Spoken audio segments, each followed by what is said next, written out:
Tonight we travel northward into the ancient world of frost and fire, where long winters shaped both the land and the stories told beside the hearth. This is a world of deep forests, cold seas, and skies alive with stars and silence. A world where fate was not feared, but respected, and where the boundary between life and death was walked with solemn grace. Tonight's legend is the story of the Valkyries, mysterious figures who rode the winds of battle and moonlight, not as bringers of violence, but as quiet guides between worlds. They were the choosers of the fallen, servants of destiny, and companions to those whose journeys did not end with their final breath. Their presence marked transition, remembrance, and the gentle unfolding of what must be. This is a story of wings and horses, of mist and stillness after the clash of swords. A story of halls beyond time, of watchful gods, and of women who carried both tenderness and inevitability in equal measure. Before we begin our journey, if you enjoy these slow, peaceful tales drawn from mythology and ancient memory, please consider liking this video and subscribing to the channel. Your support helps keep sleepy legends alive and growing. And if there is a myth, legend, or forgotten story you would like to rest with in a future episode, feel free to leave a comment below. I read every single one. Now, settle in, get comfortable, and allow the night to carry us gently into the world of the Valkyries. Before we begin, a quick note. I've done my best with the pronunciation of Old Norse and Scandinavian names and terms throughout this series, but I'm not a native speaker, and some of these words may not sound exactly as they would have been spoken centuries ago. Long before the first warrior fell in battle, before the first hall was raised in Asgard, there was only the void. The Norse people called it Ginnungagap, the yawning emptiness, a chasm so vast and profound that it existed beyond darkness, beyond silence, beyond even the concept of nothing itself. Imagine a space between worlds, neither cold nor warm, neither light nor shadow, just pure, endless potential waiting. And from this waiting came the first stirrings of creation. To the north of the void, ice began to form, a realm of frost and frozen mist called Niflheim, where glacial rivers flowed from an ancient spring. To the south, fire blazed into existence in Muspelheim, a land of flame and sparks and unbearable heat. And where these opposites met, where ice encountered fire across the Great Gap, something remarkable happened. The frost began to melt. Drops fell into the void. And from those drops, the first beings took shape. Not gods, not yet, but giants, ancient and primordial forces that would set all else in motion. The world tree Yggdrasil would eventually connect 9 realms, its roots drinking from wells of memory and fate, its branches holding entire worlds in their embrace. But before there were branches, before there were worlds to connect, there was only this, the fundamental truth that everything comes from something, and that creation itself is an act of transformation. Ice becoming water, water becoming life, emptiness becoming form. The people who would tell these stories, generations later, lived in a harsh and unforgiving landscape. They knew the weight of winter, the violence of storms, the sudden cruelty of the sea. They understood, in their bones, that death was never far away. A failed harvest, a fever arrayed in the night, a ship that never returned. Life hung by threads that could snap at any moment. And so they needed to understand death, to give it meaning, to transform it from mere ending into something else. They developed a concept called weird. Weird was the web of all that had been, all that would be, woven together in patterns too vast for any single mind to comprehend. It wasn't just destiny written in advance. It was the accumulated weight of every action, every choice, every consequence rippling forward and backward through time. Nothing happened in isolation. Every deed became part of the pattern. At the base of Yggdrasil, 3 beings tended the well of fate, drawing water to nourish the great tree's roots, carving runes that shaped reality itself. Even the gods were subject to their weaving. Even the mightiest warrior, the wisest king, the cleverest survivor, all were threads in a tapestry they could glimpse but never fully see. But here's what the Norse understood that gave their worldview its particular character. Fate was not simply cruel or kind. It was inevitable, yes. But within that inevitability, there was choice. How you met your fate mattered. The manner of your death, the courage you showed, the loyalty you kept, these things echoed beyond the moment of dying. They became part of your weird, part of the story that would be told when you were gone. And so a culture emerged that didn't fear death itself so much as dying badly, dying forgotten, dying without purpose. The warriors who would later populate these tales didn't fight because they thought they could escape fate. They fought because how they faced it would determine what came after.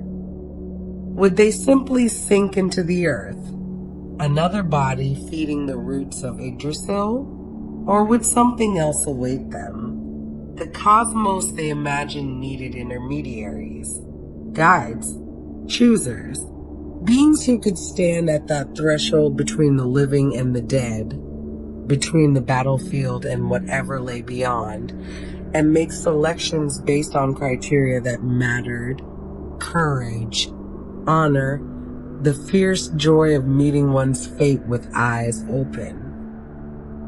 The world was ready for them, these figures who would bridge the gap between mortality and eternity, who would transform random death into purposeful transition. The cosmos was waiting, the pattern was forming, and somewhere in the midst of Ginnungagap's ancient memory, they were already taking shape. The choosers of the slain. They were coming. Who were the Valkyries? The word itself holds the answer. Valkyrja in Old Norse, Val meaning the slain, and Kyrja meaning to choose. Chooser of the slain. Not comforter of the dying, not mourner of the fallen, not even warrior maiden in the way later romantic poems would paint them. Chooser. The word is active, decisive, purposeful. These were beings with a specific function in the cosmic order, and that function was selection. In the earliest sources, the Valkyries appear less as individuals and more as forces. They are extensions of Odin's will, manifesting on battlefields where the air grows thick with the knowledge that fate is being decided. When warriors clashed and blood soaked into the earth, the Valkyries were there, not watching from above, but present in the moment of choosing, determining which of the fallen would rise again in a different form, in a different hall, for a different purpose. This is important to understand. The Valkyries did not cause death.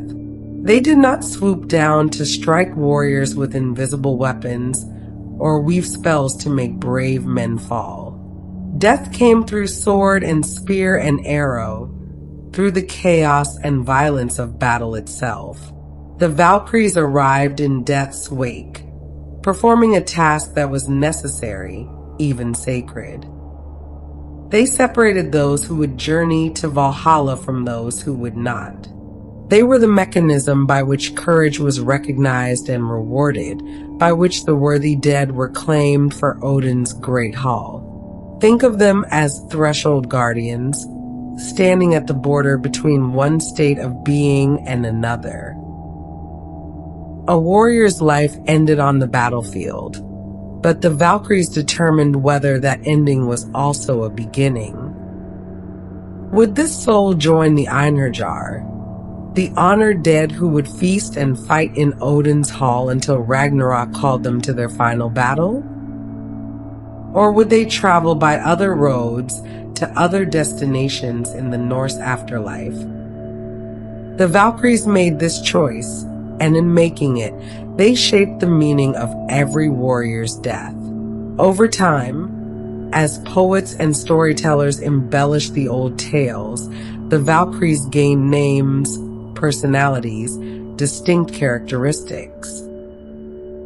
They became beautiful maidens on winged horses, serving meat in golden halls, sometimes even falling in love with mortal heroes.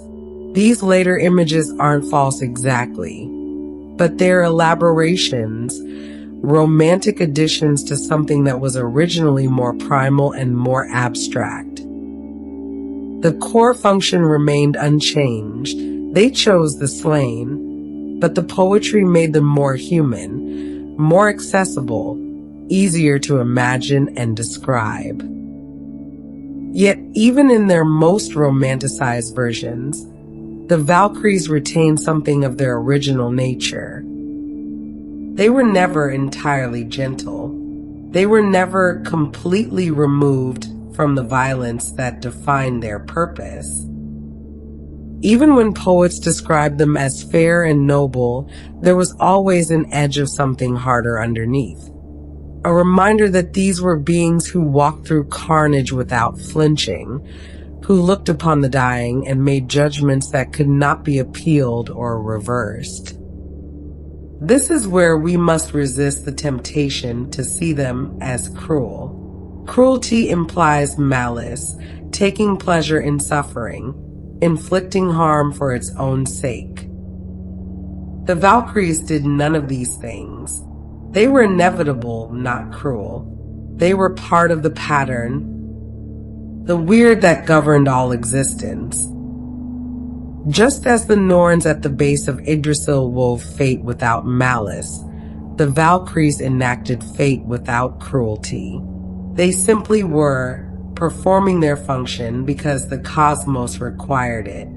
To the Norse mind, this made them terrible in the original sense of the word, inspiring awe and fear, commanding respect, existing on a scale beyond human judgment. A warrior might hope to be chosen, might fight with the dream of Valhalla burning in his heart, but he could not bargain with the choosers. He could not negotiate or plead. He could only be worthy or unworthy, chosen or unchosen, and even worthiness didn't guarantee selection. The Valkyries' criteria were their own, aligned with Odin's needs and the requirements of the coming Ragnarok. They were intermediaries between mortality and divine purpose, between the randomness of battle and the order of the cosmos. They transformed death from an ending into a transition, from a personal tragedy into a meaningful sacrifice. In their choosing, they gave every warrior's fall the possibility of significance. This is who the Valkyries were in essence. Not angels, not demons, not merely servants or symbols. They were the choosers of the slain, standing at the threshold where life became death and death became something else entirely, making selections that would echo until the end of days. To understand the Valkyries, we must first understand the god they served. And Odin was never a simple god to understand. He was called the All-Father, yes, but unlike the benevolent patriarch figures of other mythologies, Odin was something stranger and more complex. He was a god of wisdom gained through sacrifice, of knowledge earned through suffering, of poetry and magic and the hidden workings of fate. He had given an eye to drink from Mimir's well of wisdom. He had hung himself from Yggdrasil for 9 days and 9 nights, pierced by his own spear, to grasp the secrets of the runes. He wandered the world in disguise, testing mortals, gathering information, always seeking to know more, to see further, to prepare for what he knew was coming. Because Odin, unlike most gods in most mythologies, was obsessed with his own ending. He knew about Ragnarok. He had seen it in visions and heard it in prophecies. He knew that the gods were not eternal, that the world itself would one day burn and drown and be remade.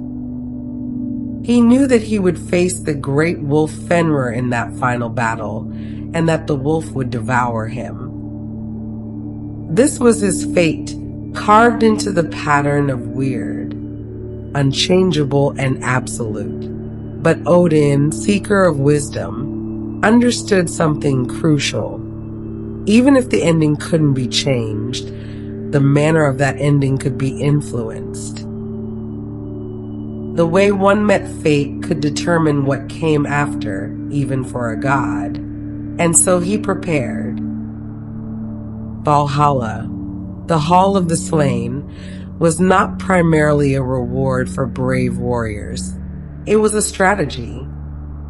Odin needed an army for Ragnarok, the greatest army ever assembled, composed of the finest warriors who had ever lived. But the dead do not serve unless they are claimed, unless they are chosen, unless they are brought from the battlefield to the hall where they could continue their purpose. This is why Odin needed the Valkyries. They were his agents in the work of preparation, his instruments of selection. When they rode to battlefields across Midgard, they were not acting on whim or personal preference. They were fulfilling Odin's design, gathering the warriors he would need when the final battle came. Every soul they chose, every fallen warrior they lifted from the blood-soaked earth, was another piece in Odin's preparation for the inevitable end. But the relationship between Odin and the Valkyries was more nuanced than simple master and servant. In some sources, the Valkyries were described as Odin's daughters, born of his union with various figures. In others, they seem to be more like extensions of his will, manifestations of his power given form and purpose. Perhaps both versions held truth. Perhaps in the mythic space where gods existed, kinship and function were not separate things, but different expressions of the same relationship. What's clear is that the Valkyries possessed a degree of autonomy. They chose, and in choosing, they exercised judgment. Odin set the parameters. He needed warriors for Valhalla, brave souls who would fight well when Ragnarok came. But the Valkyries determined which specific warriors met those criteria. They looked into the hearts of dying men and saw courage or cowardice, honor or dishonor, worthiness or its absence. They made decisions in moments, irreversible decisions that shaped both individual destinies and the cosmic preparation for the world's ending. This raises one of the most profound tensions in Norse mythology, the question of free will within a framework of fate. The Norse believed in weird, in the pattern that was already woven, in destiny that could not be escaped. And yet they also believed that choices mattered, that courage had meaning, that how you lived and died shaped your place in the cosmos. These seem contradictory, but the Norse held both truths simultaneously. Fate was fixed, yes, but within that fixedness, there was still room for individual action. You could not change what would happen, but you could change what it meant.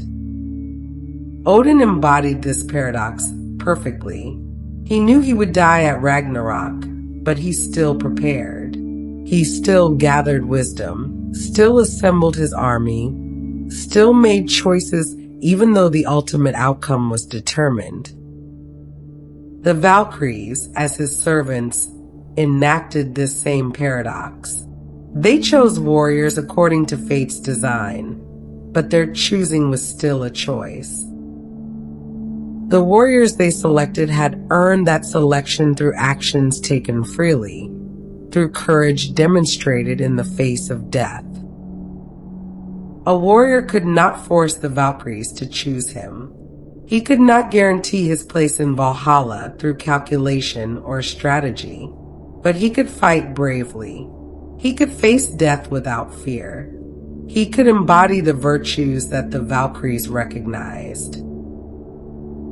And in doing so, he participated in his own fate, even as fate had already been determined. Odin understood this better than anyone. He was the god who sought knowledge of his own doom, and then worked ceaselessly to meet that doom well.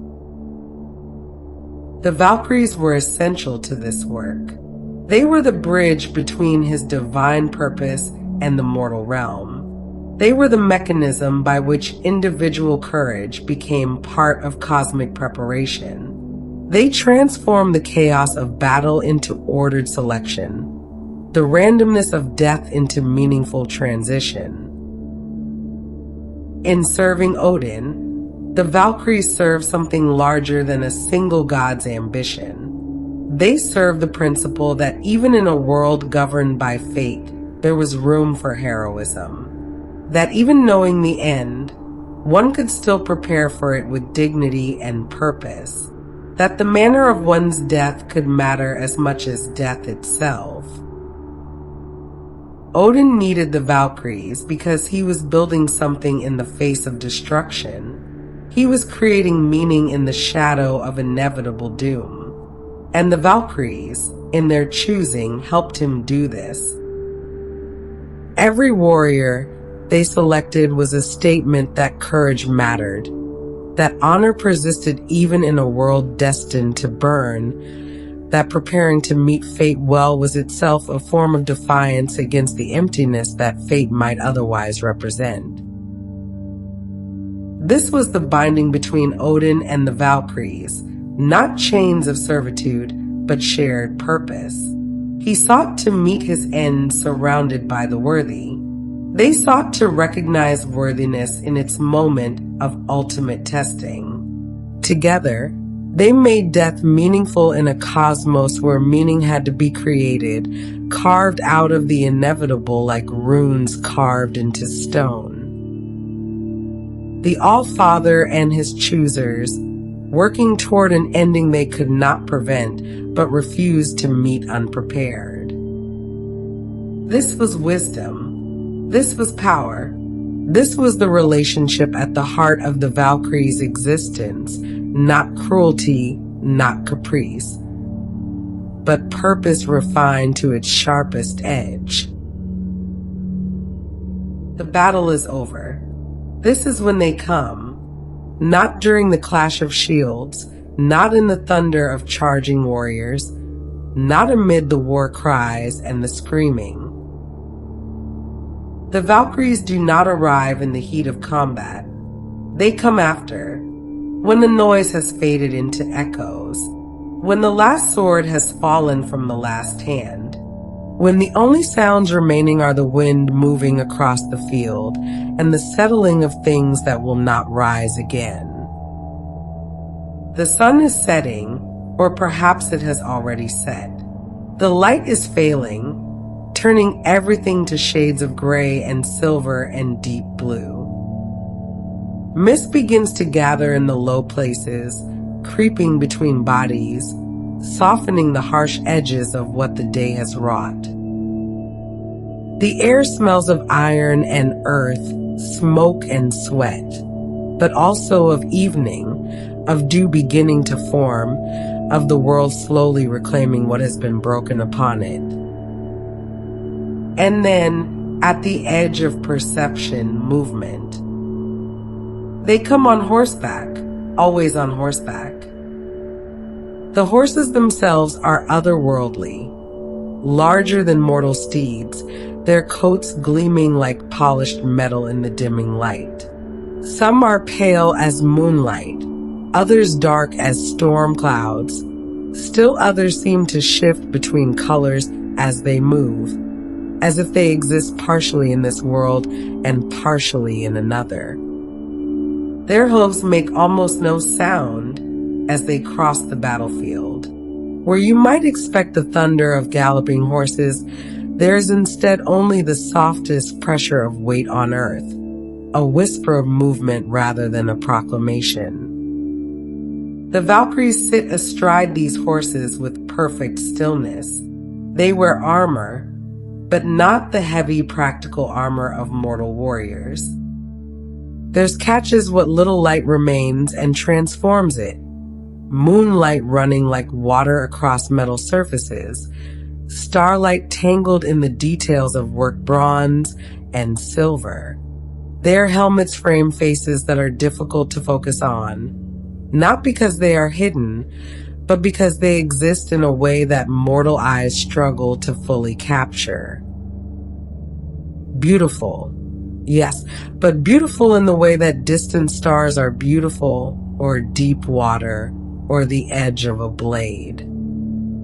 Some carry spears, some carry nothing visible at all, but all of them carry purpose, and that purpose is as tangible as any weapon. They move slowly across the field.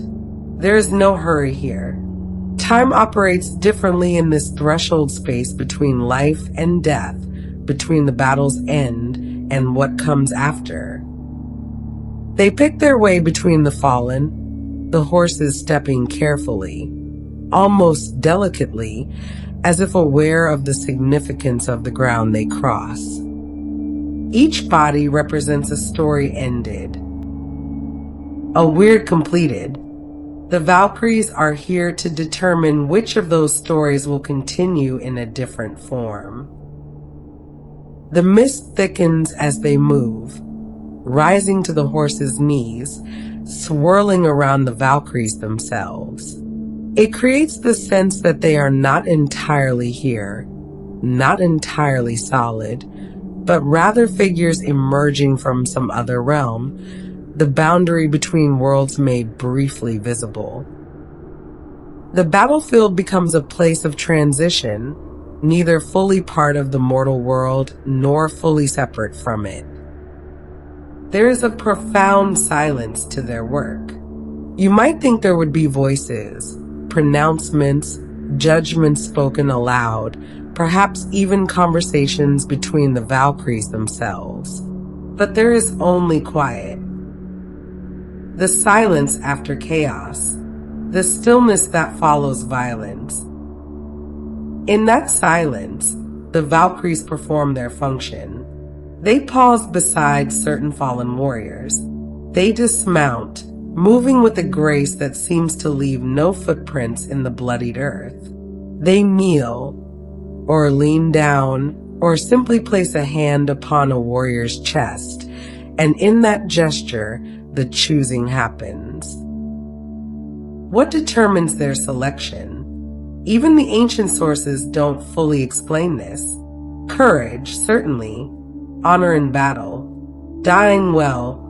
Facing death without turning away.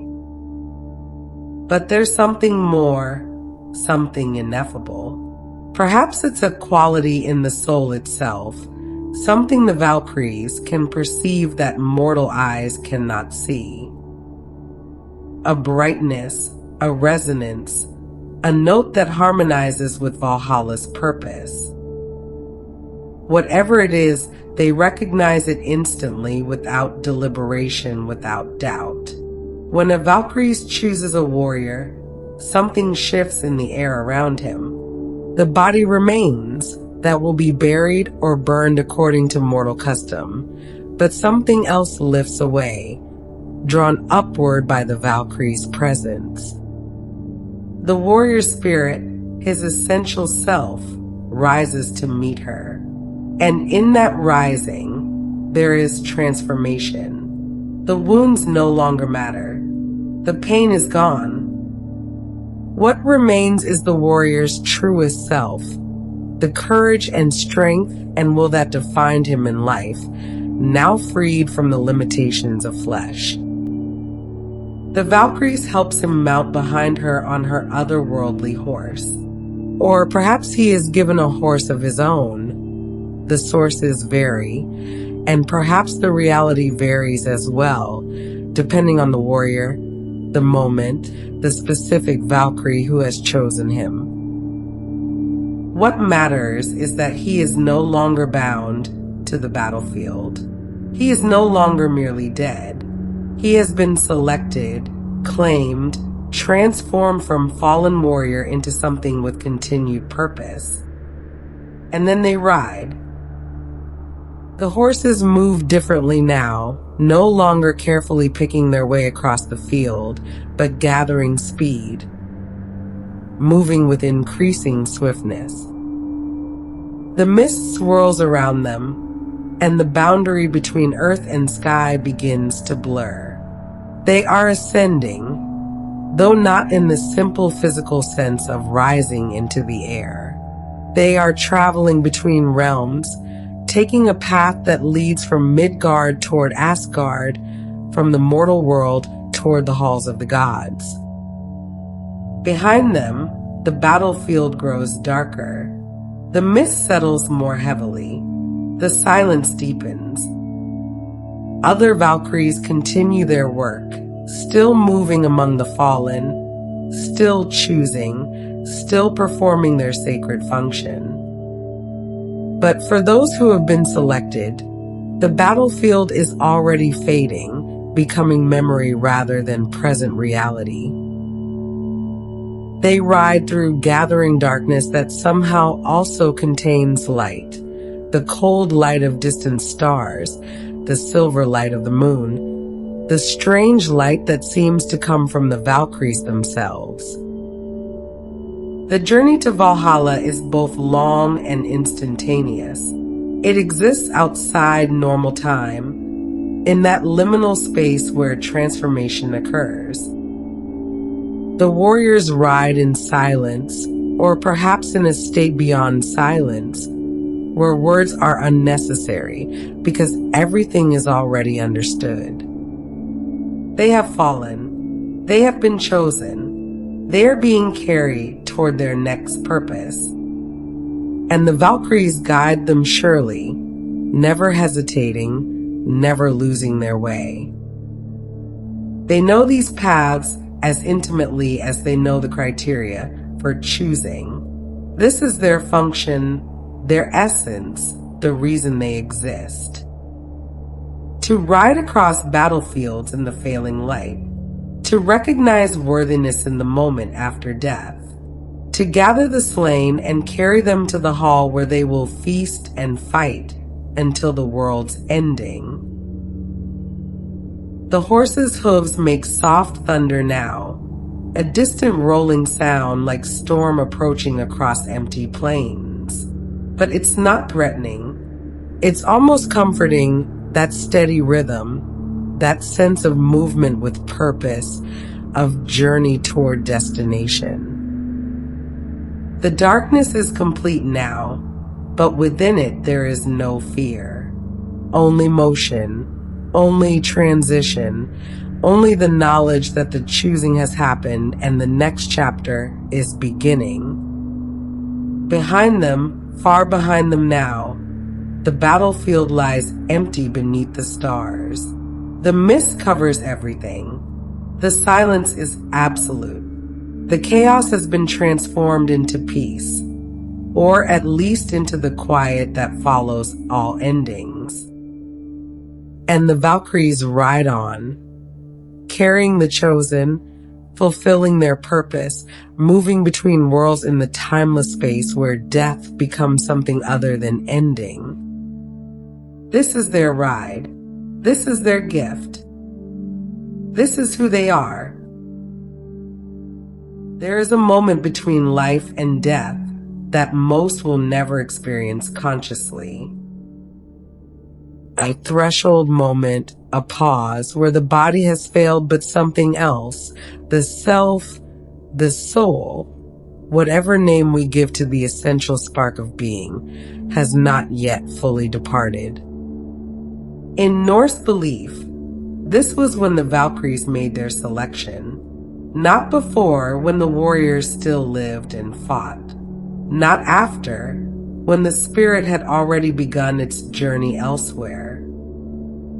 But in that precise instant of transition, when one state of being ended and another had not quite begun, this was the moment of choosing.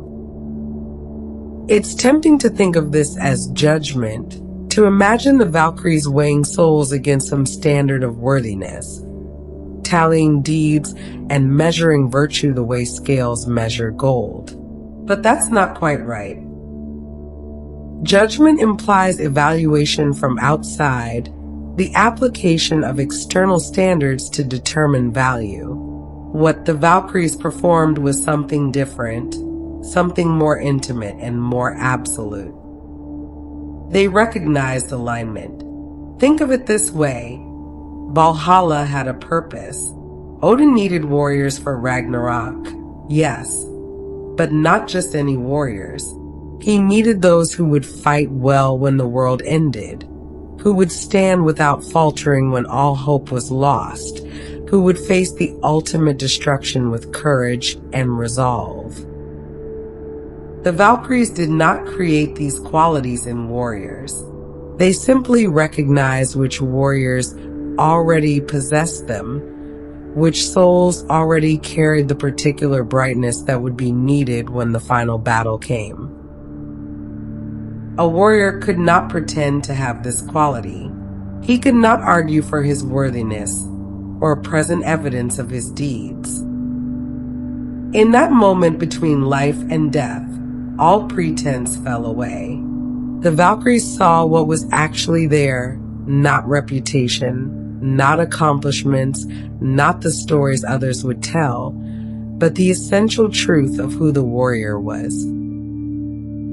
His courage or lack of it, his resolve or its absence, the way he had met death, whether with acceptance or with resistance, with clear eyes or with delusion. This is crucial to understand. The Valkyries were not testing warriors. The battle had already been the test. The moment of death had already revealed everything necessary. The Valkyries were simply reading what had been written, recognizing what had been demonstrated, selecting based on what was already undeniably true. A warrior who died bravely, who faced his end without flinching, who met the blade or spear or arrow with the knowledge that this was his fate and he would meet it well. This warrior shone in the Valkyries' perception, not with literal light, but with a quality they could perceive instantly. A resonance, a harmony with what Valhalla required. The courage was not theoretical anymore. It had been proven in the ultimate test, and the proof was evident to those with eyes to see it. But bravery alone was not enough. Many warriors died bravely. The battlefields of Midgard were full of courage, and not all the courageous were chosen. The Valkyries looked for something more specific, something that aligned not just with the general idea of worthiness, but with the particular needs of Odin's purpose. A warrior might be brave but also reckless, courageous but undisciplined, strong but unable to accept the larger patterns of fate. The Valkyries needed to recognize not just individual qualities, but the right combination of qualities, the specific configuration of traits that would serve in the Hall of the Slain. And there was another element, rarely spoken of but essential: acceptance. A warrior who died raging against his fate, who spent his last moment trying to deny what was happening, who could not release his grip on life even as life released its grip on him. This warrior, no matter how brave he had been in combat, might not be chosen. Because Valhalla required more than courage. It required the ability to die and be reborn into purpose, to let go of one existence and embrace another, to accept transformation. The warriors who rode with the Valkyries to Odin's Hall were those who understood, on some fundamental level, that death was not an ending. They did not cling. They did not deny. In their final moment, they opened themselves to what came next, and in that openness, the Valkyries found what they were seeking. This is why death in Norse culture was not the worst thing that could happen. Dying badly was worse. Dying without courage, without purpose, without that fundamental acceptance that allowed transformation. That was the true tragedy. The Valkyries offered an alternative. Death as transition, as doorway, as the beginning of another chapter rather than the final word of the last one.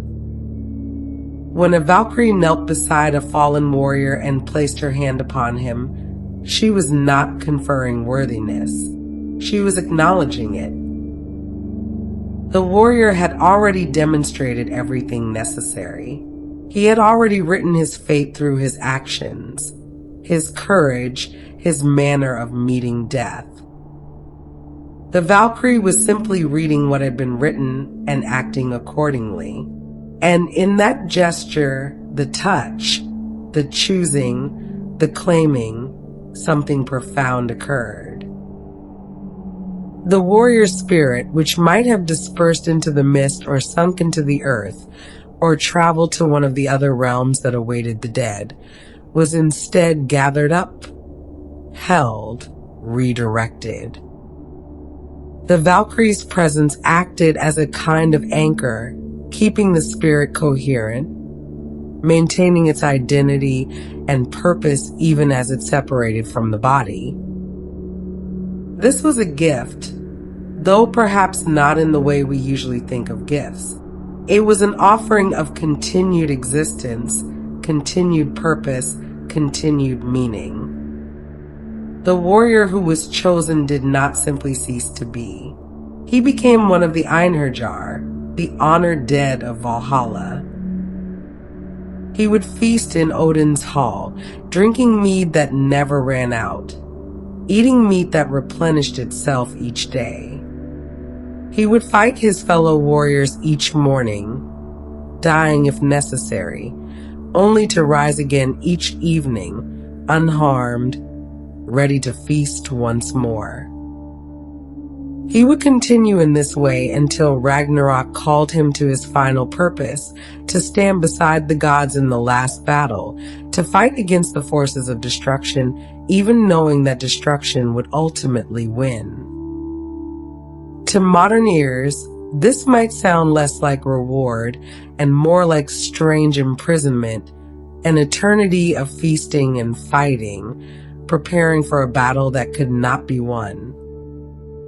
But to the Norse, this was meaning itself. Purpose. The knowledge that your death was not waste, but investment, not ending, but preparation. You did not simply fall on some random battlefield for some forgotten cause. You fell and were recognized and were claimed for something larger than yourself. The Valkyries made this possible. Without them, Even the bravest warrior was just another body cooling on bloodied ground. With them, the bravest warrior became part of a cosmic story, a player in events that would determine the fate of worlds. This was not mercy exactly. The Valkyries were not motivated by pity or compassion in the way we understand those terms, but it was recognition. It was the acknowledgement that some deaths mattered in ways that transcended the immediate circumstances of dying. It was the transformation of individual courage into collective purpose, of personal fate into cosmic design. And so they chose, warrior after warrior, battlefield after battlefield, age after age. They recognized what was already there. They gathered what had been proven worthy. They transformed death from termination into transition, from ending into beginning. Not all warriors were chosen. Most were not. The battlefields held far more bodies than Valhalla could accommodate, and not every courageous death aligned with Odin's specific needs.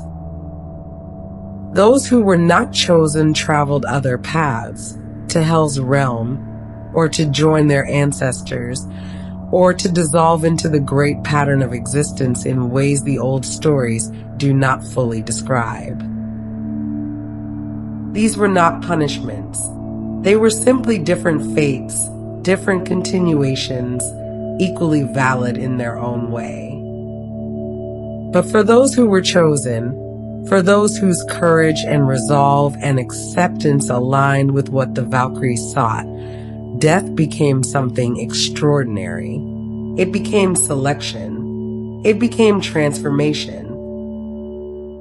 It became the moment when fate revealed its deeper purpose and invited the worthy to participate in something that would echo until the end of days. The Valkyries knew this. They saw it in every warrior they chose. And in their choosing, they honored not just the individual warrior, but the principle that courage matters, that how we meet our fate shapes what comes after, that death need not be an ending if we have lived and died in ways that deserve continuation. This was the choosing of the slain, not judgment, not cruelty, not random selection, but recognition of what was already true, alignment with what was already fated, and transformation of death into its next form. The Valkyries performed this work without hesitation, without doubt, because in that threshold moment between life and death, everything was clear. The warrior's essence was visible, his worthiness undeniable or absent, and the choosing was simply the acknowledgement of what had already been decided by the warrior himself through the manner of his living and his dying. This was their gift to the brave. This was their function in the cosmic order.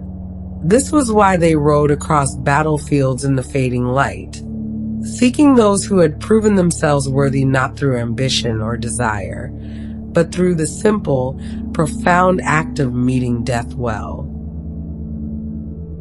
The battlefield fades first, not all at once, but gradually, the way a dream releases its hold when you wake, or the way shore disappears when a ship moves into deeper water. The warrior rides behind the Valkyrie, or beside her, mounted on a horse that moves unlike any horse he knew in life. And as they ride, the things that define the mortal world begin to lose their solidity. The bodies of fallen comrades, so vivid moments ago, become shadows. The broken weapons scattered across the ground turn translucent, then transparent, then simply cease to be visible at all. The blood-soaked earth, the trampled grass, the smoke still rising from distant fires, all of it softens, blurs, recedes into something less than memory, but more than forgetting. This is the first letting go. The warrior does not mourn this fading. There is no grief in watching the battlefield disappear, because he is no longer of that place. The moment the Valkyries chose him, he began a transformation that cannot be reversed. His body lies somewhere below, somewhere behind, already becoming part of the earth again. But he is no longer bound to it. The weight of flesh, the limitations of bone and blood, the constant pull of gravity that defined every moment of his mortal life, these things are lifting away like morning mist burned off by sun. The horse carries him upward, though upward is not quite the right word. The direction is both vertical and somehow perpendicular to normal space, as if they are moving at an angle that doesn't exist in the ordinary world. The sky grows closer and more distant at the same time. Stars that seem fixed points of light begin to move. Or perhaps it is the warrior and his guide who are moving in relation to them in ways that geometry cannot account for. The air changes. It becomes thinner but also more vital, carrying scents that have no earthly equivalent. Not flowers or forests or the sea, but something older, something that existed before these things had names. The temperature loses meaning. The warrior is neither cold nor warm. He simply is existing in a state where physical sensation has become optional, background noise that can be noticed or ignored. The Valkyrie rides in silence, but it is not an uncomfortable silence. There is no need for words here. Everything that needs to be communicated has already been communicated in the act of choosing. The warrior knows where he is going, even if he has never been there, even if no one who died before him ever returned to describe it. The knowledge is simply present, the way you know your own name, or the way you recognize home even in darkness. Other riders appear sometimes, moving on parallel paths that occasionally converge or drift apart. Other Valkyries with other chosen warriors, all traveling toward the same destination, but taking routes that are uniquely their own. The warriors nod to each other occasionally, recognition passing between them without words. They are brothers now in a way they never were in life, bound by the fact of their choosing, united by their shared fate. As they ride, the warrior feels things falling away. Not just the physical weight of body and world, but the emotional weight as well. The grudges he carried, the fears that motivated him, the small angers and petty jealousies that colored his mortal days.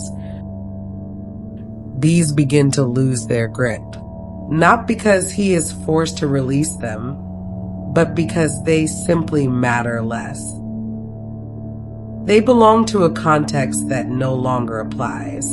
He fought his enemies in life, and perhaps they killed him or he killed them. But here, in this space between worlds, those enmities fade into irrelevance. What remains is pure, the courage that defined him, the loyalty he showed to his companions, the joy he took in battle, not the violence itself, but the testing of self against challenge, the proving of worth through action. These qualities brighten as everything else dims. They are what the Valkyries saw when she chose him. They are what Valhalla requires. They are what he actually is, stripped of all the accumulated debris of mortal existence. This is the second letting go, and it is more profound than the first. The landscape below, if there is still a below, transforms. Mountains rise and fall in moments. Forests appear and disappear. Rivers run in impossible directions, flowing upward or sideways or in spirals. Or perhaps these things were always there and only now can he see them properly, perceive the true shape of the world beneath the world, the patterns that underlie apparent reality. Time behaves strangely. The journey feels both endless and instantaneous. Hours might be passing, or heartbeats, or years. The warrior has no way to measure it and discovers he does not care to try. He exists in the moment of traveling, and the moment expands to contain everything necessary. There is no impatience, no desire to arrive, but also no wish to linger. Just the steady rhythm of the horse's movement, the presence of the Valkyrie guiding him, and the sense of progression towards something vast. The mist that covered the battlefield has followed them, or perhaps they carry it with them, or perhaps it is simply the natural atmosphere of this liminal space. It swirls around the horse's legs, eddies in their wake, occasionally thins enough to reveal glimpses of what lies beyond. Sometimes the warrior sees other realms, the roots of Yggdrasil stretching into darkness, the distant glow of fires in Muspelheim, the frozen reaches of Niflheim. He is traveling through or between or above all 9 worlds, following paths that connect them in ways the living never perceive. There is no fear in this. There was fear in dying, perhaps, but that fear burned away in the instant of the Valkyrie's choosing. What remains is curiosity, wonder, and a deep sense of rightness. This is where he is supposed to be. This is what his courage earned him. This is the continuation of a story that might have ended, but did not, because he was recognized as worthy of more. The horse never tires. The Valkyries never wavers. They move with the certainty of water flowing downhill, following a path that is not chosen, but simply is the natural course of things aligning as they must. And the warrior, freed from the weight of mortal concerns, freed from the limitations of flesh, freed even from the burden of choice, simply allows himself to be carried toward his destination. Gradually, subtly, light begins to gather ahead. Not the light of sun or moon or stars, but something warmer, richer, more substantial. Golden light, the kind that speaks of fire and fellowship, of mead halls and gathered warriors, of stories told and songs sung long into the night. The light does not hurt to look at. Instead, it draws the eye, welcomes the gaze, promises warmth and belonging and purpose. Valhalla is approaching, though it never seems to grow closer in the normal sense. It is simply becoming more present, more real, more inevitable with each moment of travel. The warrior can begin to perceive its shape now, a hall vast beyond imagining, stretching farther than horizon should allow, its roof thatched with shields, its walls built of spears, its doors wide enough to march armies through. And from within comes the sound of voices, countless voices, warriors feasting and fighting and celebrating the death they have transcended. The other riders are converging now, all the paths leading to the same destination. The mist is thinning. The strange landscapes are fading. What remains is the hall, growing more solid with each passing moment, and the light that pours from it like a promise fulfilled. The Valkyrie guides her horse toward those enormous doors, and the warrior feels the last threads connecting him to his mortal life dissolve like frost in sunlight. He is not who he was. He is something new, forged in battle, chosen in death, and carried through transformation to become one of the Einherjar, the honored dead, the warriors who will feast until the world's ending. The journey is ending. The arrival is beginning. And the warrior, weightless now, freed from everything that once bound him, rides through the threshold into the hall where his courage will finally find its purpose, where his death will reveal its meaning, where he will take his place among the chosen and wait for the battle that will define the fate of all existence. The Valkyrie has delivered him safely. Her task for now is complete, and the warrior, transformed by the journey from battlefield to hall, from death to continuation, from mortal to something more, steps down from the horse and walks into the light, into the noise, into the fellowship of those who, like him, were found worthy. This is Valhalla. This is home. This is what lies beyond the choosing, beyond the journey, beyond the letting go of everything that once defined existence. The doors close behind him, not shutting him in, but welcoming him home. And somewhere far below, in the world he has left behind, another battle rages, and the Valkyries ride once more to choose the slain. There are 540 doors in Valhalla. Each one is wide enough for 800 warriors to march through side by side. These numbers come from the old poems, and whether they are literal truth or poetic expression of vastness hardly matters. What matters is the sense they convey, that this is a hall beyond mortal scale, a place where normal dimensions bend to accommodate something greater than ordinary architecture could contain. The roof is thatched with golden shields, overlapping like scales on some magnificent creature, catching light and throwing it back in warm, honeyed tones.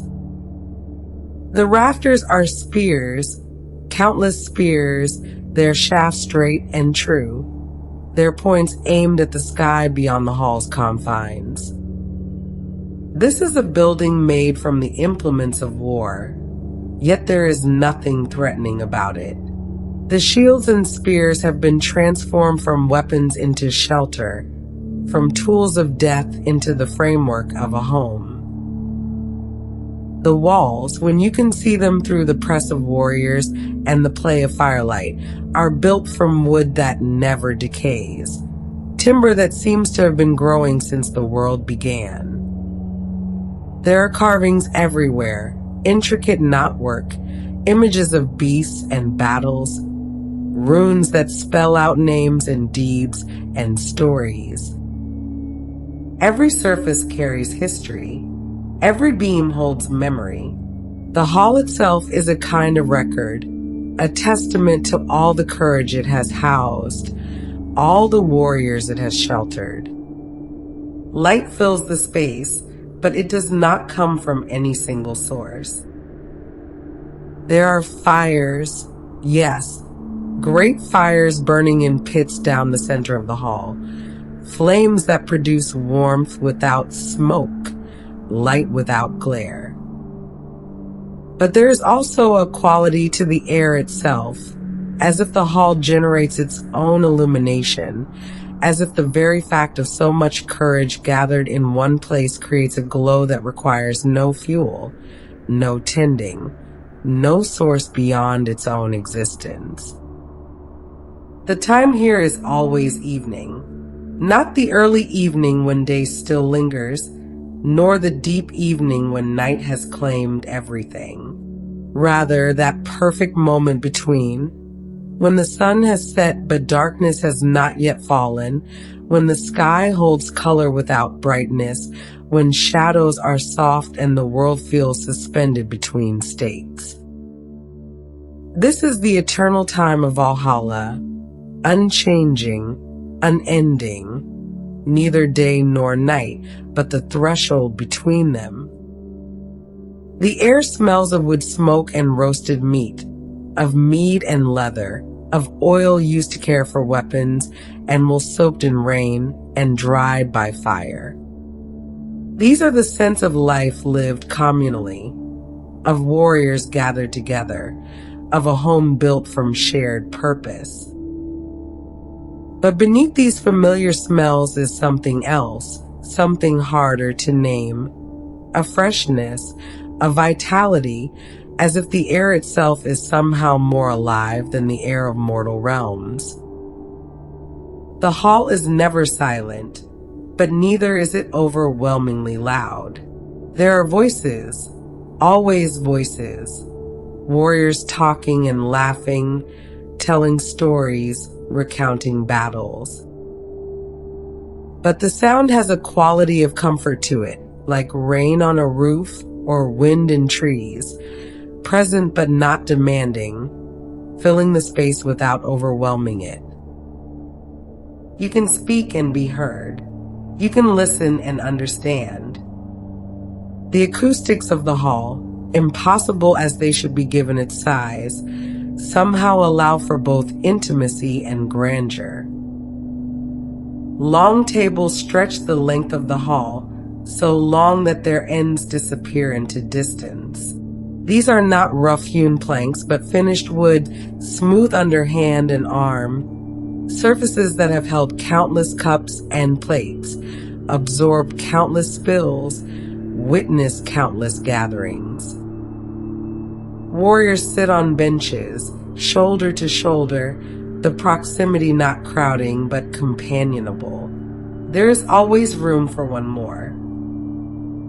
The hall expands or contracts according to need, accommodating however many the Valkyries bring, never too full, never too empty. And the warriors themselves, they are not as they were at the moment of death, bloodied and broken, nor are they as they were in the prime of youth, though youth's strength remains to them. They are the essential version of themselves, the truest expression of who they were when courage defined them. Scars remain, but only the meaningful ones, the marks that tell stories worth remembering. They wear no armor here, or rather, they wear it only when they choose to, when the morning comes and they take to the fields outside the hall to fight and test themselves once more. But in the evening, in this eternal evening, they are at rest. They eat from plates that never empty, drink from cups that never run dry. The meat is from Saramnir, the boar that is slaughtered each day and restored each night, providing endless feast without endless death. The meat flows from the udder of the goat Aaron, who stands upon Valhalla's roof and feeds on the leaves of Yggdrasil, transforming the world tree's wisdom into drink that grants strength and clarity. There is no hunger here, but appetite remains.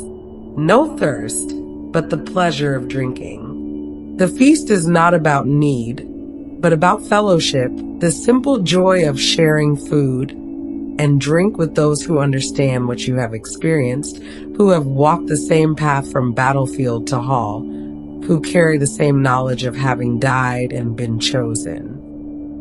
Between the tables, moving with unhurried grace, the Valkyries serve. They carry platters and pitchers, ensuring every warrior has what he needs, but this serving is not subservience. It is continuation of their role, the completion of their function. They chose these warriors. They carried them here. Now they ensure the warriors are sustained, prepared, ready for when Odin calls them to their final purpose. The relationship is one of mutual respect, warriors grateful for their choosing, Valkyries satisfied to see their selections confirmed by the warriors' ease in this hall. At the high seat sits Odin himself, the All-Father, Lord of the Hall, seeker of wisdom, gatherer of the slain. He watches over the assembly with his single eye, the other sacrificed long ago for knowledge. Sometimes he speaks with warriors individually, hearing their stories, gauging their readiness, continuing his endless preparation for Ragnarok. Sometimes he simply observes, taking measure of what he has assembled, this army of the honored dead who will stand with him when the world ends. But even Odin's presence is not oppressive.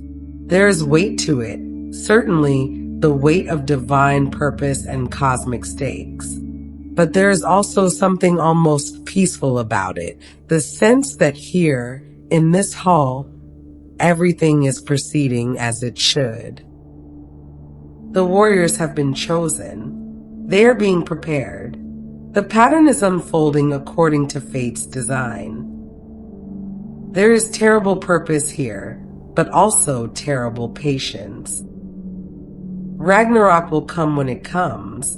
Until then, there is this, the hall, the feast, the fellowship, the eternal evening that allows for rest between one ending and another. Outside the hall, fields stretch into distance where the unhurried fight each morning, dying if they must, rising again when evening returns. But inside there is peace, not the peace of inaction, but the peace of purpose understood and accepted. These warriors know why they are here. They know what awaits them. And in the knowing, they find something like contentment, something like home. The fires burn without consuming their fuel. The meat flows without emptying its source. The evening holds without giving way to night. And the warriors rest not from weariness. They cannot be truly weary here, but rest in the sense of being settled, established, grounded in place and purpose. This is Valhalla, not just a reward for courage, but a preparation for service. Not just a hall, but a gathering place for those who will be needed when everything ends. Golden in its light, vast in its dimensions, eternal in its evening, offering shelter and sustenance to those who earn their place through the manner of their dying. The shields on the roof catch the firelight and throw it back, golden and warm. The spears that form the rafters point upward toward whatever sky exists above this realm. And the warriors, chosen and carried and welcomed, find themselves part of something larger than any individual fate, yet still honored as individuals, still known by name, still valued for the specific courage that brought them here. This is where the journey ends. This is where the preparation begins. This is the hall that Odin built from the courage of the worthy, the place where death transforms into readiness, where the past becomes prologue to the final battle. And in the eternal evening, in the golden light, surrounded by brothers who understand, the warriors rest and feast and ready themselves for the ending they cannot prevent, but will meet with honor. This is Valhalla. This is home until the world burns. This is the hall of the slain. The choosing is complete. The journey has ended. The warriors have arrived in Valhalla's golden light. And now the Valkyries' work enters a different phase, one less often remembered in the grand tales of battle and selection, but no less essential to their purpose. They move through the hall with quiet grace, carrying pitchers of mead, ensuring cups are filled, that plates hold plenty. Their armor, so striking on the battlefield, seems softer here in the firelight, less like protection and more like formal attire, appropriate to their role as hosts in Odin's hall. They are no longer riders between worlds, no longer choosers standing at the threshold of death. Here, they are caretakers, tenders of the gathered warriors, ensuring that those who were chosen are sustained and prepared. There is an intimacy to this work that surprises those who only know the Valkyries from their battlefield aspect. On the field, they were distant, otherworldly, performing their function with divine certainty. But here, moving between the long tables, pausing to pour mead or place a platter of food, they are somehow more accessible, more present, not diminished, but different, like seeing a familiar face in different light, revealing aspects that were always there but not previously visible. When a Valkyrie pours mead for a warrior, it is not mere serving. The gesture carries weight, acknowledgement, continuation of the bond formed in the moment of choosing. She selected him from among the fallen. She carried him through the liminal spaces between worlds. Now she ensures his cup does not run empty, and in this simple act, there's a kind of tenderness that exists alongside the warrior purpose that defines this place. The mead itself is no ordinary drink. It flows from Aaron, the goat who feeds on Yggdrasil's leaves and carries something of the world tree's essence, wisdom, vitality, connection to the deeper patterns of existence. When the warriors drink, they are sustained not just physically but spiritually, their courage renewed, their purpose clarified. The Valkyries, in serving this mead, facilitate this renewal, ensuring that the warriors remain what they were when chosen. But the service goes beyond food and drink. A warrior troubled by memories of his mortal life might find a Valkyrie sitting beside him, not speaking, just present, her nearness somehow easing the weight of what he remembers. Another warrior, newly arrived and still adjusting to the reality of Valhalla, might receive quiet guidance, where to sit, what to expect, how to navigate this new existence. And sometimes they simply listen. A warrior wants to speak of his death, to process what happened, to understand how the moment felt from outside his own experience. The Valkyrie who chose him can offer this, not judgment, never judgment, but perspective. She saw his courage. She recognized his worthiness. She can confirm what he hopes is true about himself, can validate the manner of his dying. This listening is perhaps the gentlest aspect of their caretaking. The Valkyries have witnessed countless deaths, carried countless warriors, heard countless stories. They do not tire of this. Each warrior is individual to them, each story worth hearing. In their patience, in their willingness to hear the same themes expressed in endlessly varied ways, they provide something the warriors need. The sense that their individual experience matters, even here among the multitudes, gathered for collective purpose. The hall is vast, and the warriors are many, yet the Valkyries seem always to be where they are needed. A cup empties, and a Valkyrie appears with the pitcher.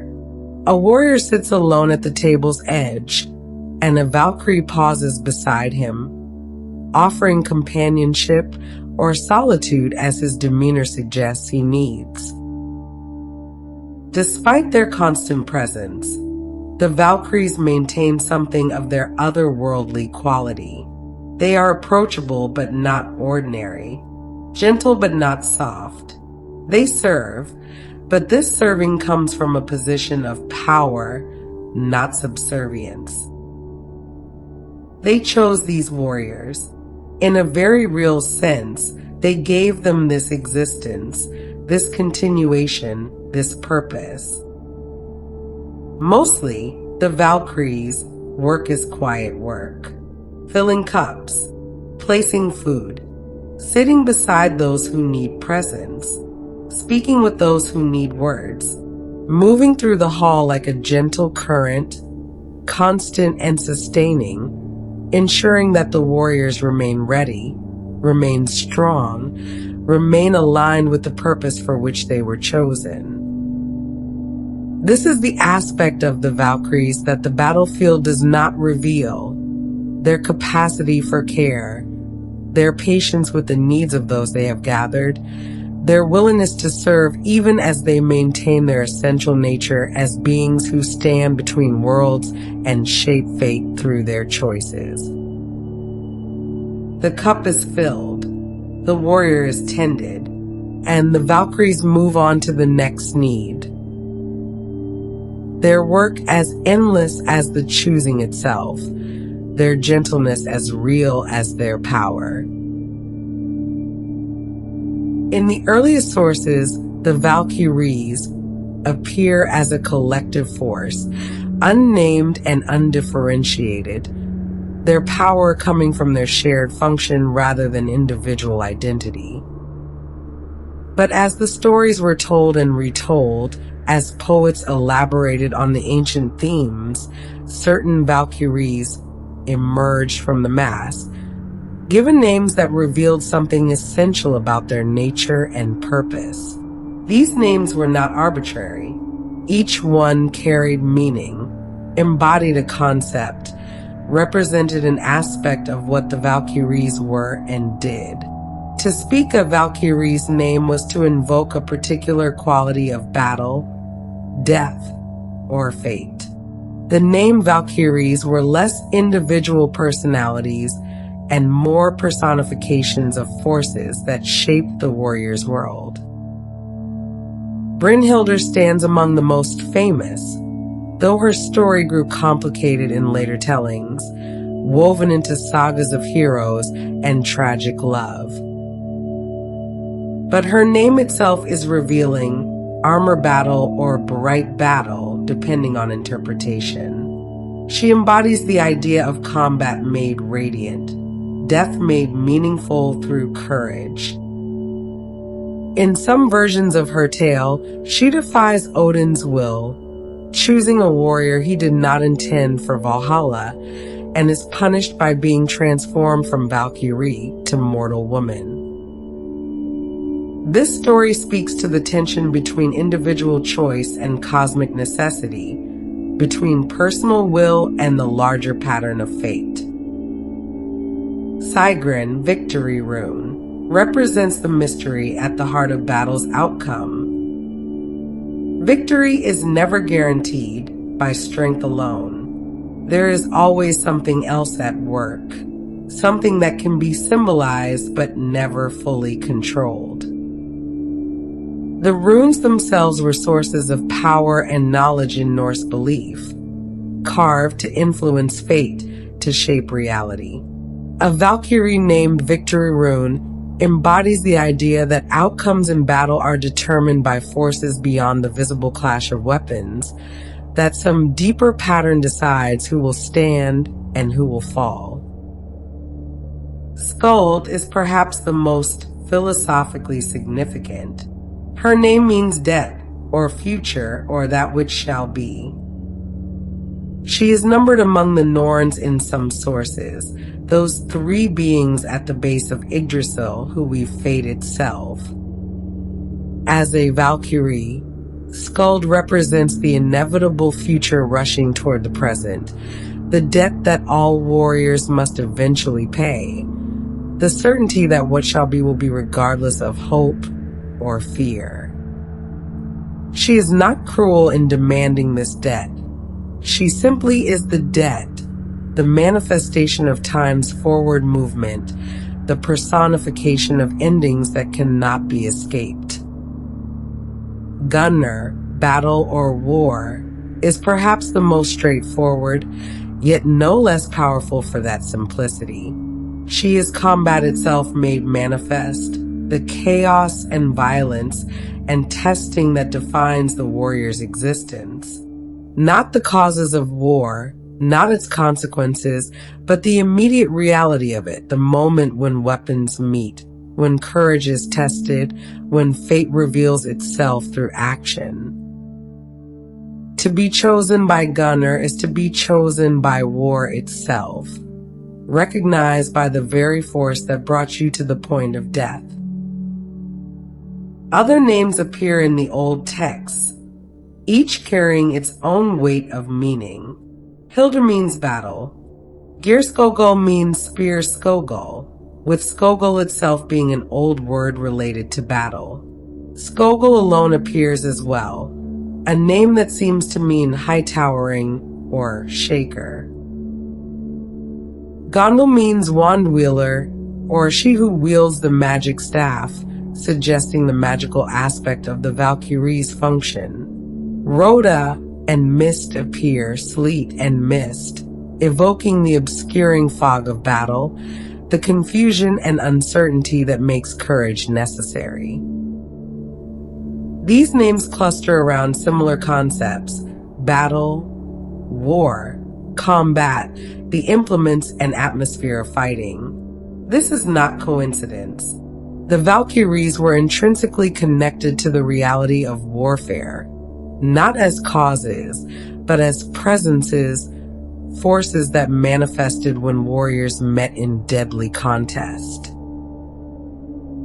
To name them was to name aspects of that reality, to give form to the formless, to make comprehensible the overwhelming experience of combat and death.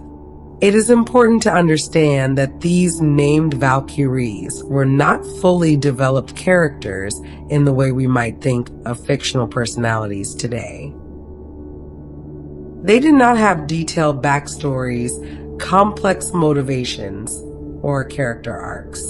They were concepts given names, forces given faces, aspects of a larger reality broken down into graspable pieces. When a poet invoked Gunnar, he was not calling upon an individual with likes and dislikes and personal history. He was invoking battle itself, personified and made addressable. This is why the list of Valkyrie names vary between sources, why different texts give different names, why some Valkyries appear in one poem and never again. The specific names mattered less than what they represented. The poets were not trying to establish a definitive roster of individuals, but rather exploring different facets of the same essential phenomenon. The presence at the threshold of death, the force that determines which warriors would rise again in different form. In this way, the named Valkyries functioned almost like a vocabulary, a set of terms poets could use to speak about death and fate and courage with precision and power. Each name was a tool for understanding, a lens through which to view the moment when life ended and the question of what came next had to be answered. They were symbols made flesh, concepts made visible, the unknowable made nameable. And in naming them, the Norse people found a way to speak about the unspeakable, the moment of death, the mystery of fate, the hope that courage might matter even when everything else fell away. At the base of Yggdrasil, where the great world tree's roots drink from the well of fate, 3 figures sit in eternal labor. The Norns Urd, Verdandi, and Skuld, whose names mean what has been, what is becoming, and what shall be. They weave the threads of weird, the pattern that encompasses all existence, all choices, all outcomes. Every life is a thread in their weaving. Every event is a knot, a crossing, a place where threads meet and diverge and create the design that is reality itself. The Norns are weavers of fate. The Valkyries are choosers of the slain.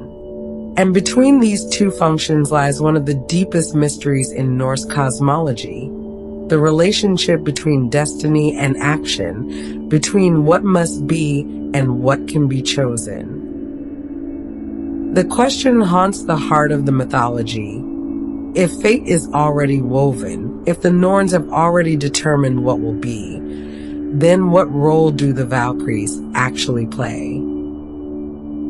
Are they simply reading a pattern already created, following instructions already laid down? Or is there something more complex happening? Some space within inevitability where choice still matters?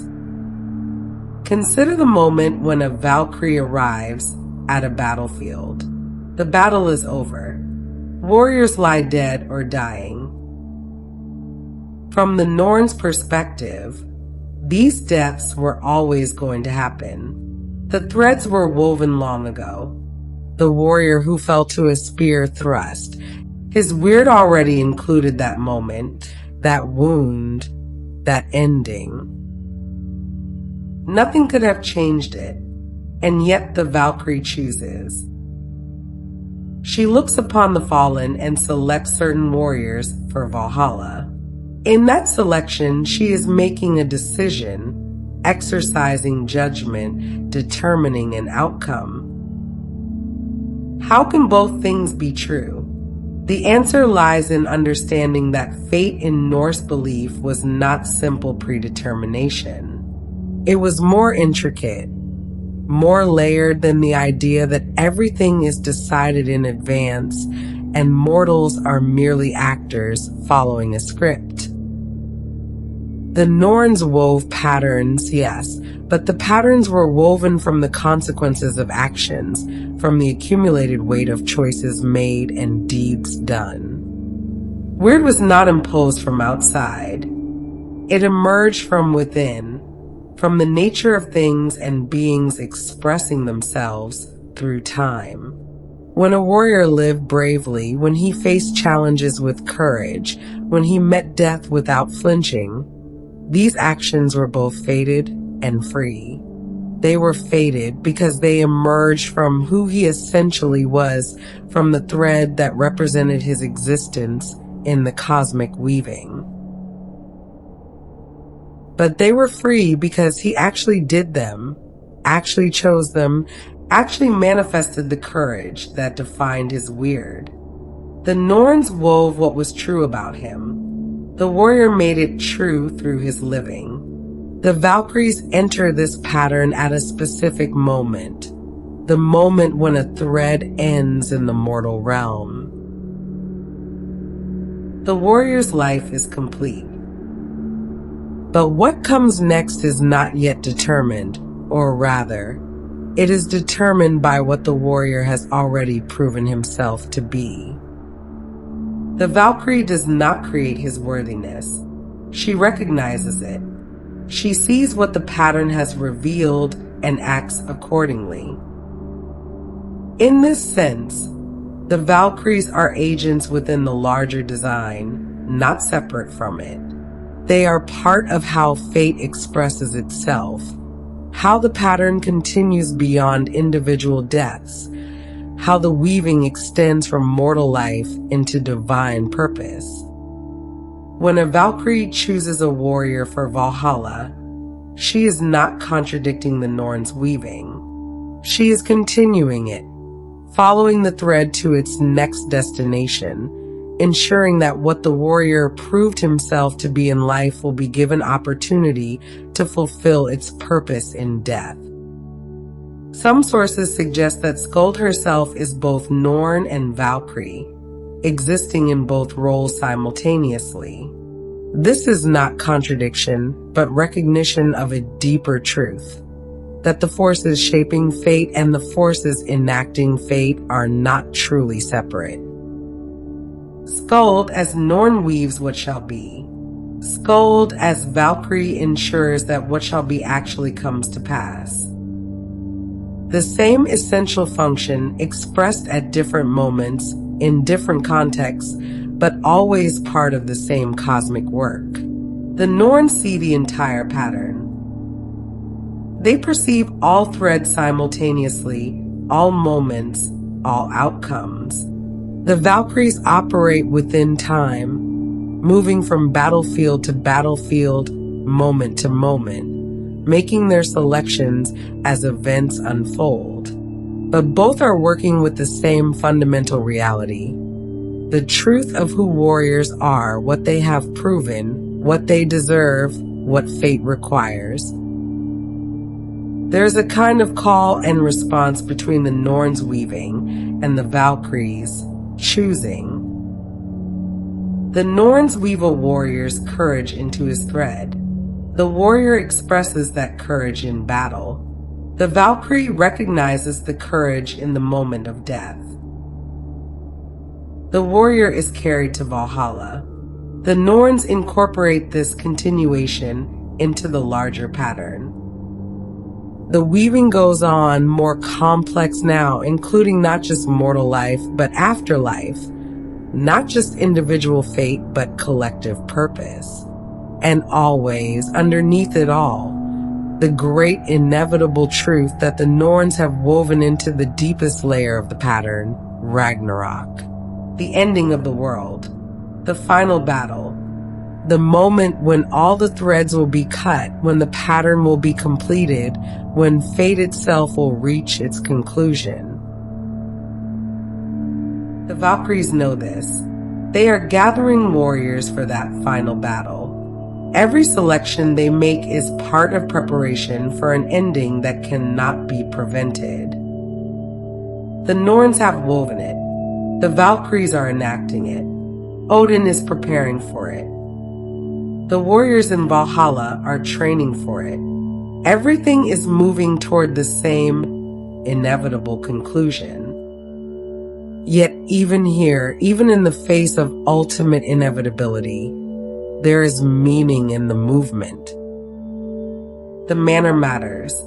The preparation has purpose. Fate may be fixed, but how one meets fate remains significant. The Norns weave the ending, but the Valkyries ensure that the ending will be met by warriors worthy of it. That when the final battle comes, it will be faced with courage rather than despair, with purpose rather than resignation. This is the relationship between Valkyries and Norns, not hierarchy, not opposition, not even simple cooperation, but something more like harmony. Different aspects of the same cosmic function, working at different scales, operating through different means, but aligned in purpose. The Norns weave what is true. The Valkyries act on that truth. Together, they create a world where fate is inevitable, but courage still matters, where endings are certain, but how we meet them remains our own. The threads run from the Norns' hands to the battlefield where the Valkyries ride, and back again, an endless exchange between what must be and what is chosen, between pattern and action, between destiny woven and destiny enacted.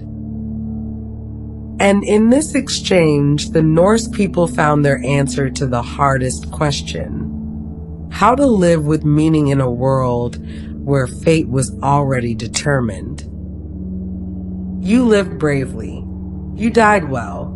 You trusted that your courage would be recognized by those who could see its truth. And if you were chosen, if a Valkyrie claimed you for Valhalla, then your fate had always included this continuation, this purpose, this participation in something larger than your individual thread. The Norns wove it. The Valkyries chose it. And you, through your courage, made it true.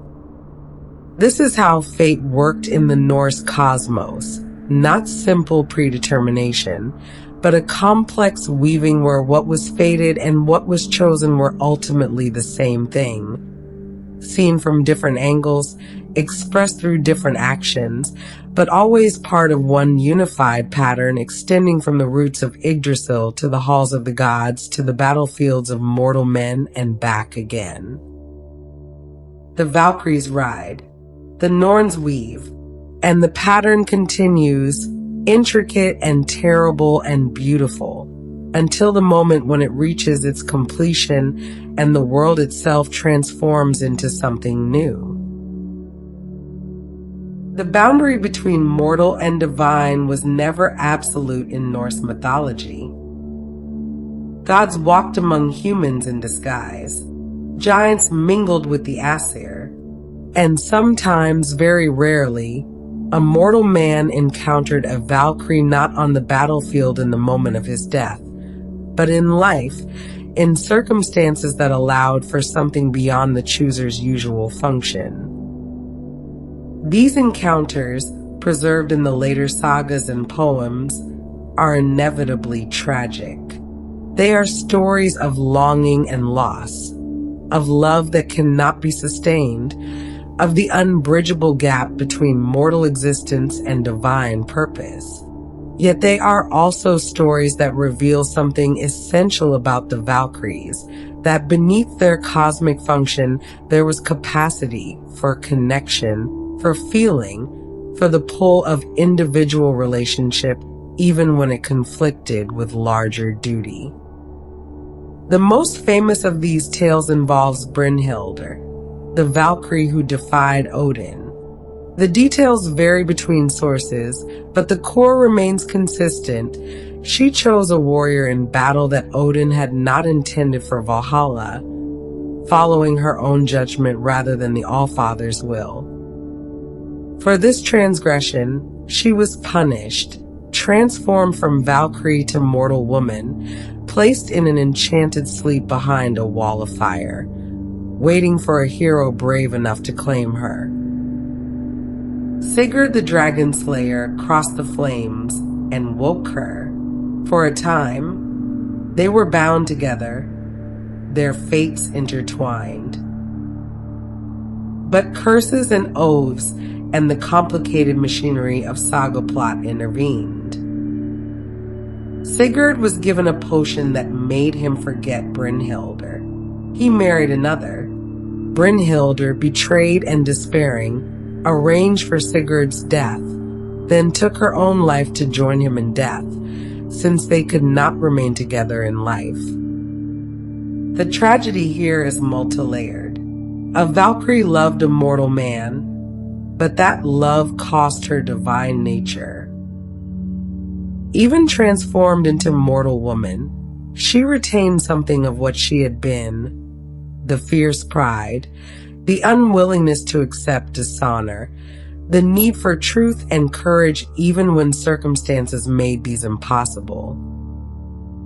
She could not be simply mortal, and Sigurd, despite his heroism, could not reach back to claim what had been lost. The gap between what she was and what she became could not be bridged.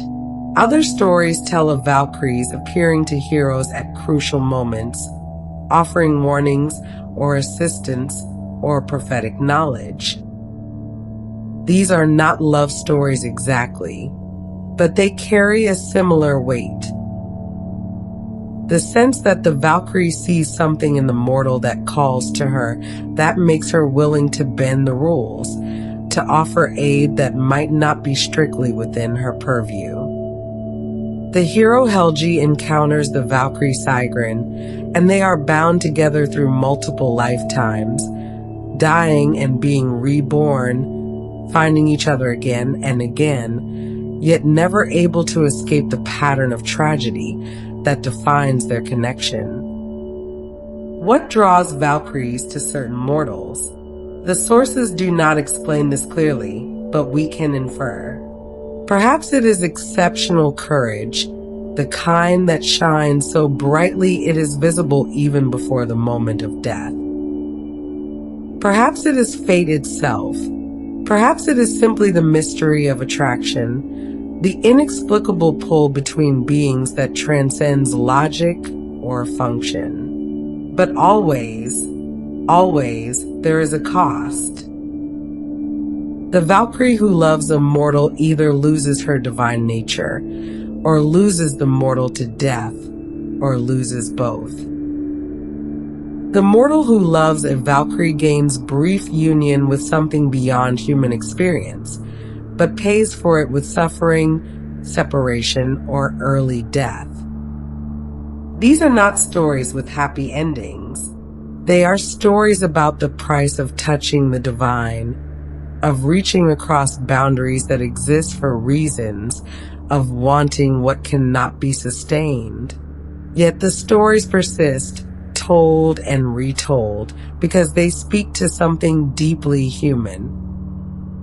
The desire to connect with what is greater than ourselves. The willingness to pay terrible prices for moments of transcendent experience. The belief that love might be worth the cost, even when the cost is everything. The Valkyries, in these tales, become more than cosmic functionaries.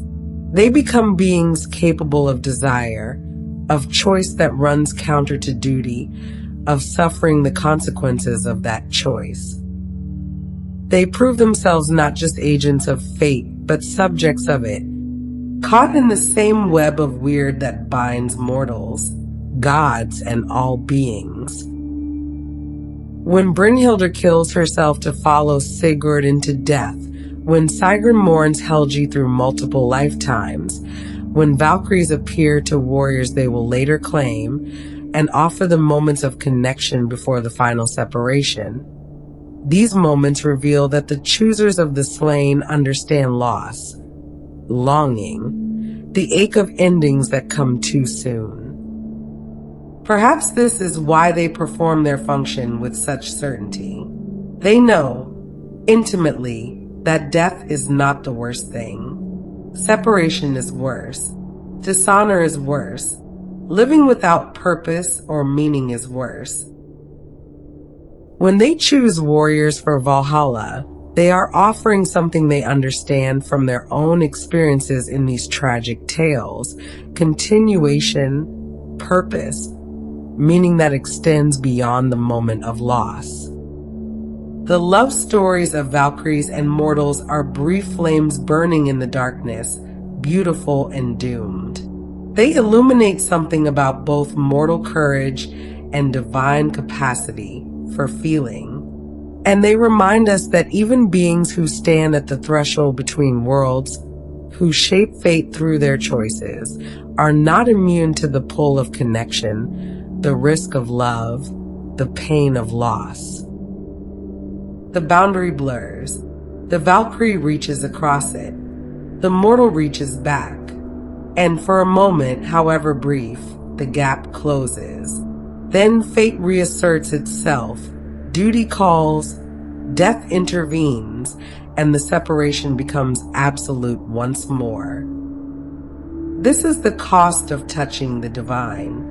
This is the tragedy and the glory of those rare moments when Valkyries and mortals meet not as chooser and chosen, but as beings drawn together by something beyond function, beyond fate, beyond even the pattern that the Norns have woven. The stories end in loss, but they also affirm that the reaching mattered, that the connection was real, that love, even doomed love, has its place in the cosmic order. Everything has been moving toward this moment. Every warrior chosen, every soul carried from battlefield to hall, every cup of mead poured in Valhalla's eternal evening, all of it has been preparation for what the Norns wove into the deepest layer of the pattern from the very beginning. Ragnarok, the twilight of the gods, the ending of the world. But before the ending comes, there is a stillness, a pause. The Valkyries know it is approaching. They have always known. Their entire existence has been shaped by this knowledge, their function defined by the need to gather warriors for this final purpose. And now, as the signs begin to manifest, as the pattern draws toward its completion, there is a quality to their movement through Valhalla that is different, not frantic, not fearful, but focused in a way that transcends even their usual certainty. The signs come slowly at first, then faster. The great wolf Fenrir breaks his chains. The Midgard serpent rises from the ocean depths. The sky splits. The earth trembles. Heimdall sounds his horn, the call that has been waiting since the world began, and its note carries across all 9 realms, clear, inevitable, final. In Valhalla, the warriors rise. They have been waiting for this, training for this. Every morning's practice battle, every evening's feast, every moment of their existence in the hall has been moving toward this awakening. They take up weapons that suddenly feel weighted with ultimate purpose. They don armor that will be worn in the last battle any of them will ever fight. And the Valkyries move among them, not serving now, but preparing, ensuring that every warrior understands what is about to unfold. There is no panic here, no desperate scrambling. The Einherjar have died before. They know what death feels like, know that it is transition rather than ending. But this death will be different. This death will be final. When they fall in Ragnarok, there will be no evening resurrection, no return to the hall, no continuation. The pattern itself will be ending. Everything will be ending. And yet, there is a kind of peace in this knowledge. Purpose finally will be fulfilled. The question that has hung over Valhalla since its founding, why are we here? What are we preparing for? Will at last be answered through action. The warriors are not afraid. They have been chosen for exactly this. Their courage has been recognized, their worthiness confirmed, their readiness maintained through ages of waiting. Now the waiting is over. The Valkyries lead them from the hall. All 540 doors open simultaneously, and the warriors pour forth, an army beyond counting, the gathered courage of every age, every land, every battlefield where the choosers of the slain perform their function. They march in formation toward the plain of Vigrid, where the final battle will take place, where gods and giants and monsters will clash in the conflict that ends all conflicts. The sky is strange now, colors that should not exist bleeding across the horizon.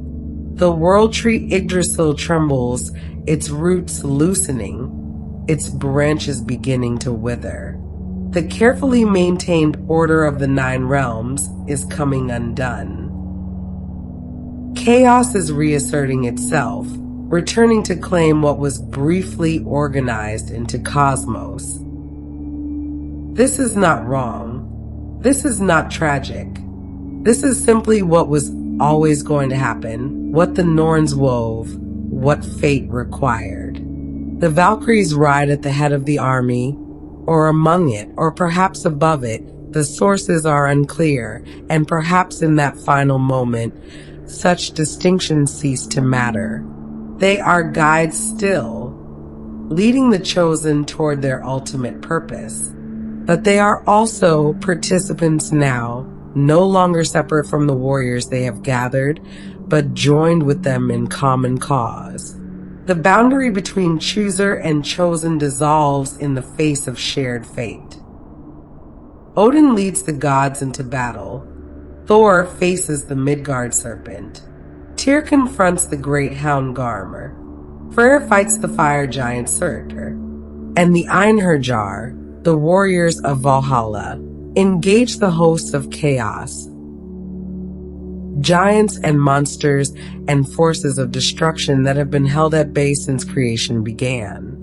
The battle is vast beyond comprehension, terrible beyond description, final beyond any possibility of continuation. The Valkyries do not choose in this battle. There is no choosing to be done. Every warrior who falls now falls permanently. Every death is absolute. Their function, the purpose that defined their existence, has been superseded by the larger ending. They are present in the chaos, witnesses to the completion of the pattern they helped create, but no longer agents of selection. The time for choosing is past. The world burns. Surtur's flames consume everything. The stars fall from the sky. The earth sinks into the sea. Yggdrasil, the great world tree, collapses. The 9 realms dissolve into the void from which they came. Everything that was carefully constructed, everything that the gods built and maintained, everything that gave structure to existence, all of it comes undone. But this is not the end. Not quite. Not entirely. The sources tell of a world emerging after, green and new, rising from the sea. A few gods survive. Balder returns from hell. Younger gods inherit what their elders built. Life begins again in forms both familiar and strange. Whether the Valkyries exist in this new world, the old poems do not say. Perhaps they are no longer needed. Perhaps in a world reborn, their function transforms into something else. Or perhaps it remains the same, waiting for new warriors, new battles, new moments when courage will need to be recognized and the worthy will need to be chosen. But in the moment of dissolution, as everything ends, there is a kind of terrible beauty. The Valkyries have fulfilled their purpose. The warriors they gathered have served theirs. Odin's preparation, however futile against ultimate destruction, gave meaning to countless deaths, purpose to countless acts of courage. The battle was lost, as it always would be, but it was fought well, met with honor, faced without flinching. This is what the Valkyries helped create. Not victory, but worthy defeat. Not prevention of ending, but proper meeting of it. Not escape from fate, but alignment with it. Acceptance of it, transformation of inevitable doom into chosen action. And in that transformation lies everything the Norse people believed about courage, about fate, about the meaning that could be carved from existence, even when existence itself was temporary. The Valkyries embodied this principle in their function. In Ragnarok, they see it fulfilled. The flames rise, the world dissolves, and the choosers of the slain, having completed their work, ride into the fire and the ending, calm in the knowledge that everything unfolded as it was meant to, that every choice mattered, that courage was recognized and honored until the very last moment. This is completion. This is the final ride. This is why they existed, to make the ending meaningful, to ensure it would be met well, to transform the twilight of the gods from mere catastrophe into something approaching grace. The pattern is complete. The weaving is finished. And in the stillness after the flames, in whatever comes next, the memory of the Valkyries remains, choosers of the slain, guides between worlds, witnesses to courage, agents of fate's deepest purpose. The stories are told. The journey through the northern myths is complete. We have traveled from the void of Ginnungagap to the flames of Ragnarok, from the moment before the Valkyries existed to the moment when their purpose was finally fulfilled. We have walked battlefields in the fading light, ridden through mist between worlds, sat in the golden hall as evening stretched toward eternity. And now, like the warriors who were chosen, it is time for you to transition as well, not from life to death, but from waking to sleep, from the mythic world back to your own quieter realm where rest awaits. The Valkyries were always guides through change, beings who stood at thresholds and helped others cross from one state to another. They recognized what was ending and what was beginning. They witnessed transformations and made them meaningful. In this way, they were not just choosers of the slain, but attendants to all transitions, understanding that every ending opens into something else, that every crossing requires both release and welcome. Sleep is its own kind of threshold, a small death. The old metaphors called it, though gentler than that sounds. Each night we let go of the day, release our grip on waking consciousness, allow ourselves to drift into a state we cannot control or fully understand. We trust that we will return, that morning will come, that the transition is temporary rather than permanent. But in the moment of falling asleep, we are crossing a boundary, moving from one reality into another. Perhaps this is why these stories of the Valkyries make good companions for the journey into sleep. They remind us that transitions can be met with calm rather than fear, that crossing thresholds is natural and necessary, that there are guides, real or symbolic, who understand what we are experiencing and will see us safely through. You have listened to these tales. You have traveled with the choosers of the slain through their work and their purpose. And now they release you, as they release the warriors they carried to Valhalla, transformed by the journey, ready for what comes next. In your case, what comes next is simply rest, the restoration that sleep provides, the renewal that comes from letting go of the day and allowing yourself to drift. There's a kind of trust required in falling asleep, a willingness to surrender control, to accept transformation without resistance. The warriors who were chosen by the Valkyries demonstrated this trust in their moment of death. They did not fight against what was happening, but accepted it, opened themselves to transition, allowed themselves to be carried. You need not face anything so dramatic, but the principle remains. Let go. Allow the transition. Trust that you will be carried safely through the threshold into rest. The myths we have explored tonight are old, preserved across centuries, told and retold until they became part of our shared human inheritance. They speak of specific gods and specific beliefs that most of us no longer hold literally. But they also speak of universal experiences, courage and death, purpose and ending, the hope that our struggles might be witnessed and recognized, that transitions might be guided rather than simply endured. These stories belong to you now, added to whatever other stories you carry, available to revisit whenever you need reminders that courage matters, that endings can be beginnings, that there are forces, mythic or otherwise, that recognize worthiness and honor it. Thank you for traveling this path with me, for lending your attention to these ancient tales, for allowing the Valkyries to ride through your imagination one more time. If these stories have brought you some measure of peace, some easing into the rest you need, then they have served their purpose well.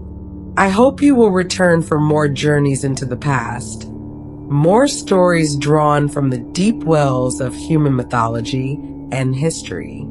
There are always more tales to tell, more paths to walk together, more threshold moments where ancient wisdom can meet contemporary need.